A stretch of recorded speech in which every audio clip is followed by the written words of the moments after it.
السلام علیکم ورحمۃ اللہ وبرکاتہ۔ ان الحمد للہ والصلاة والسلام علی رسول اللہ وآلہ وصحبہ ومن والاه۔ برادران اسلام اور اسلامی خواتین، فضائل صحابہ کے تعلق سے کئی حلقات ہم لے چکے ہیں۔ آج عمر بن الخطاب رضی اللہ تعالیٰ عنہ کے تعلق سے دوسرا حلقہ ہے، یعنی ان کی فضیلت میں۔ عمر رضی اللہ تعالیٰ عنہ کی دوسری فضیلت جو میں بیان کرنا چاہتا ہوں وہ یہ ہے کہ اللہ رب العزت نے عمر رضی اللہ تعالیٰ عنہ کی موافقت میں قرآن کی کئی آیات نازل فرمائی ہیں، کہیں 3 کہیں 4، کسی نے 18 کسی نے 16 اس طرح سے ذکر کی ہے۔ بہرحال کئی مقامات پہ اللہ رب العالمین نے عمر رضی اللہ تعالیٰ عنہ کی موافقت میں قرآن نازل کی ہے۔ اس تعلق سے آپ کے لخت جگر عبداللہ بن عمر رضی اللہ تعالیٰ عنہ کی ایک روایت ہے، اسے میں یہاں ذکر کرتا ہوں۔ کہتے ہیں رضی اللہ تعالیٰ عنہما، ما نزل بالناس امر، لوگوں کو کوئی مسئلہ درپیش نہیں ہوا، قط کبھی بھی، فقالوا فیہ، تو لوگوں نے اس میں کچھ کہا، یعنی اپنی رائے دی۔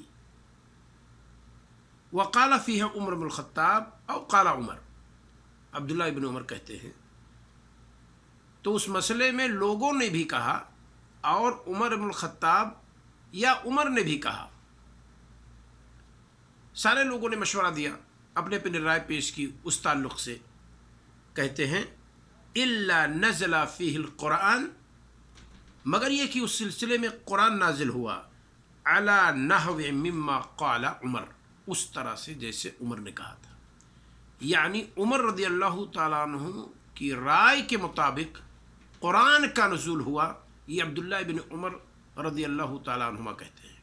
اس سے پتہ چلتا ہے کہ عمر بن الخطاب رضی اللہ تعالیٰ عنہ کی رائے، ان کا مشورہ کس طرح سے اللہ رب العالمین کی منشا کے مطابق تھا، جس کو روافظ کا پورا گروپ ظالم بتاتا ہے، غیر منصف بتاتا ہے، منافق بتاتا ہے، قریش کے 2 بتوں میں سے ایک بت تصور کرتا ہے، اور اس کی موافقت میں اللہ رب العالمین قرآن نازل فرما رہا ہے۔ تو یہ عمر بن الخطاب رضی اللہ تعالیٰ عنہ کی دوسری فضیلت ہے جو میں نے بیان کرنے کی یہاں کوشش کی ہے۔ یہ چیز کہاں موجود ہے، اس کا تذکرہ ہم کر دیتے ہیں۔ اسے مسند احمد بن حنبل میں دیکھ سکتے ہیں، حدیث کا نمبر ہے 5697، اور شعیب الارناؤت نے اس کو قوی قرار دیا ہے، کہتے کہ حدیث صحیح ہے، اور یہ سند جس سند سے یہ مروی ہے یہاں پر کہتے ہیں کہ قابل تحسین ہے۔ اسی طرح سے محدث عصر علامہ ناصر الدین البانی رحمہ اللہ نے سنن ترمذی کے اندر اس حدیث کا تذکرہ ہے، وہاں اس کی تحقیق میں انہوں نے اسے قوی قرار دیا ہے، یعنی علامہ ناصر الدین البانی رحمہ اللہ نے۔ اسے اگر آپ دیکھنا چاہیں گے تو سنن ترمذی کتاب المناقب عن رسول اللہ صلی اللہ علیہ وسلم، باب ہے فی مناقب عمر بن الخطاب رضی اللہ تعالیٰ عنہ۔ امام ترمذی رحمہ اللہ نے کتاب المناقب کے اندر ایک باب وضع کی ہے مناقب عمر کے نام سے، اس کے اندر اس کا تذکرہ موجود ہے۔ علامہ ناصر الدین البانی رحمہ اللہ نے وہاں پر اسے صحیح قرار دیا ہے۔ تو ہم اس بات کو تسلیم کریں کہ عمر رضی اللہ تعالیٰ عنہ کی موافقت میں اگر اللہ رب العالمین قرآن نازل فرمائے، اور یہاں